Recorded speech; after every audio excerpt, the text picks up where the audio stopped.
Jaka mentally connected to the universal network, waiting for the inevitable. Today was the official declaration of the Gornax's decision to either concede or continue. Deep down, however, Jaka already knew their decision. It was the year 44 billion, Universal Standard Time, and the universe was ending. Unlike the innumerable stories of fiction depicting some cataclysmic threat, the universe was falling to the single constant of reality: entropy. Only 4 known stars remained, each separated by unfathomable distances, and even those possessed an expected remaining lifespan of 100 to 200 more years. Unfortunately, the remaining species would live to see the last stars fade, immortality having long been achieved. What few remained resided on planets teleported into the orbit of the final 4 stars, though these would be lost to darkness when the stars finally died. Universal communication was maintained via a quantumly entangled universal neural network, telepathy, as lesser evolved species would have once called it, combined with archaic notions of an internet. Jaka somberly chuckled to himself. The technology and advancements at their disposal would have seemed like magic to ancient times, and yet even the most advanced technology would not be able to save them in a universe of eternal darkness. Of the 18 lingering sapient species, which once numbered in the millions, 16 had elected to concede to entropy, including his own. That is, those conceding would not attempt to survive past the end of the universe. Immortality did not mean invincibility, and those who elected to concede could still die from various methods. Some species chose mass euthanasia, others would succumb to hypothermia, others still would die of starvation as their food supplies became exhausted. With all species having lost their home planets eons ago, power cells still possessing a finite lifespan, and the heat death of the universe imminent, there was little point in persevering. Even hope was subject to entropy. In his mind, Jaka saw a live feed of the final Grand Universal Council session as the Gornax ambassador approached the podium. Following this, there would be no point in a central government. Every person connected to the universal network was also telepathically linked to each other, allowing for communication and even experiencing the emotions of others, yet not a voice nor thought was heard throughout the universe. The Gornax ambassador placed his hands on the podium and gave the camera a forlorn stare. We, the Gornax, formerly of Universal Sector 8, G-Valve Galaxy, Herm System, Planet Gorna. The ambassador paused as he attempted to choke out his next words. Have elected to concede. Jaka was hardly surprised. Neither was anyone else in the network. That meant the only species that had elected to continue was the humans. The Grand Councilor silenced the council chamber before addressing the assembly. The Grand Council accepts the decision of the Gornax. May your species pass peacefully and with dignity.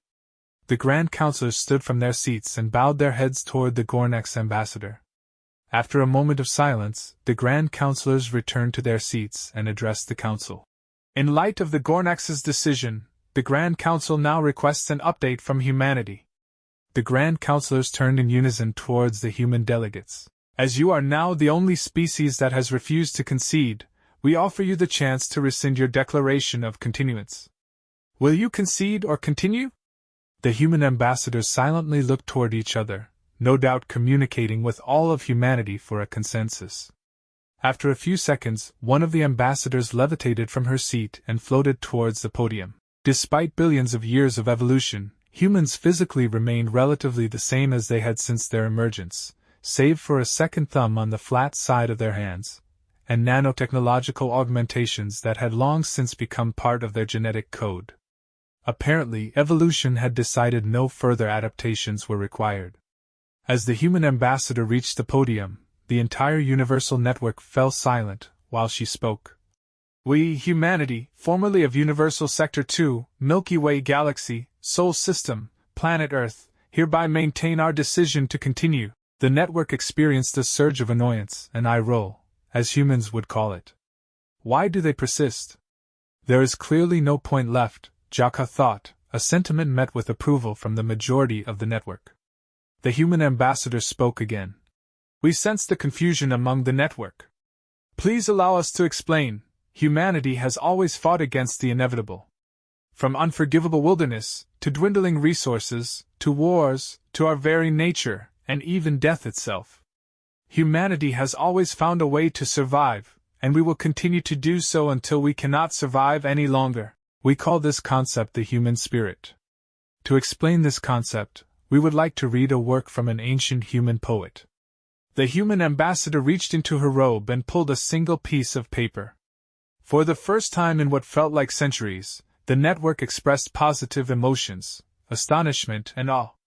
With only 200 million trees remaining for respiration purposes, paper was an exceptionally rare commodity. For it to be used on a poem, it must be of great importance. The human ambassador unfolded the paper and read aloud. Do not go gentle into that good night. Old age should burn and rave at close of day. Rage, rage against the dying of the light. Though wise men at their end know dark is right. Because their words had forked no lightning. They do not go gentle into that good night. Good men, the last wave by, crying how bright. Their frail deeds might have danced in a green bay. Rage, rage against the dying of the light.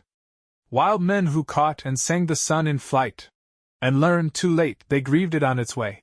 Do not go gentle into that good night. Grave men near death, who see with blinding sight. Blind eyes could blaze like meteors and be gay. Rage, rage against the dying of the light.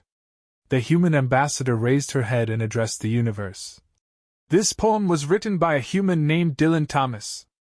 It has perfectly described the human spirit since its inception. This work was written in 1947. Human time has survived 44 billion years to reach this point, and it describes us still.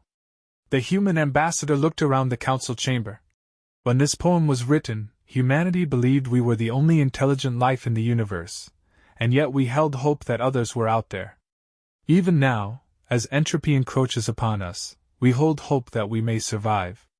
If entropy is truly the end of our race, then so shall it be. But never will we go gently. Our scientists have developed multiple possible solutions, from initiating a second Big Bang to preserving information for whatever life may follow. We don't know if any of them will work. But whichever may come to pass, we remain dedicated to the continuance of life in this universe. The network remained silent as the human ambassador floated back to her group. Only the words of the Grand Council broke the silence.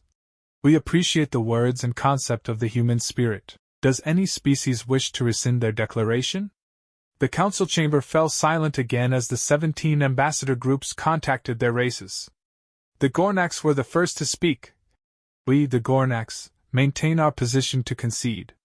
Another ambassador group spoke immediately. We, the URXOTE, also maintain our position to concede. One after another, the remaining species maintained concession. By the end, the universal consensus remained the same, 17-1. Humanity's speech was not enough. The Grand Council spoke again. Given the circumstances, the Grand Council hereby confers its power, assets, and privileges to humanity. The Grand Councilors turned to the human ambassadors. It is the last wish of the final council and the universe, that should humanity prevail, we humbly ask that you remember us. The human ambassadors responded. It is the solemn vow of humanity, that the legacy of this universe and all who have ever inhabited it, will be remembered. Whether humanity survives alone or ever again encounters intelligent life, the future will know that life in this universe was here, and that we mattered. To quote another ancient human poet, Sappho, I tell you, someone in another time will remember us. The humans looked towards the council and reached out to the network. And the universe will remember you. The human ambassadors stood from their seats and bowed to the council, and by extension, to the universe. The Grand Councilors banged their gavel and solemnly spoke. So shall it be. This Grand Universal Council is hereby disbanded. To the 17 condating races, may all of you pass peacefully, and with dignity. And to the humans, the masters and emissaries of this current universe. The Grand Councilors turned again to the human ambassadors. Never go gently. All at once, every ambassador group from every species rose from their seats and bowed to the human ambassadors. Across the network, Jaka could feel millions of others bowing concurrently. Jaka disconnected from the network and stared into the starless abyss outside his window. If there was any hope for life to survive, it lay with the humans. This human spirit, of theirs seemed to be a force of nature in itself, as unyielding and perpetual as entropy. Jakov found himself chuckling again, this time more jovially. However small a chance it may be, it was a comforting thought that someone, anyone, may survive beyond entropy and into infinity. Perhaps hope could indeed triumph over entropy after all.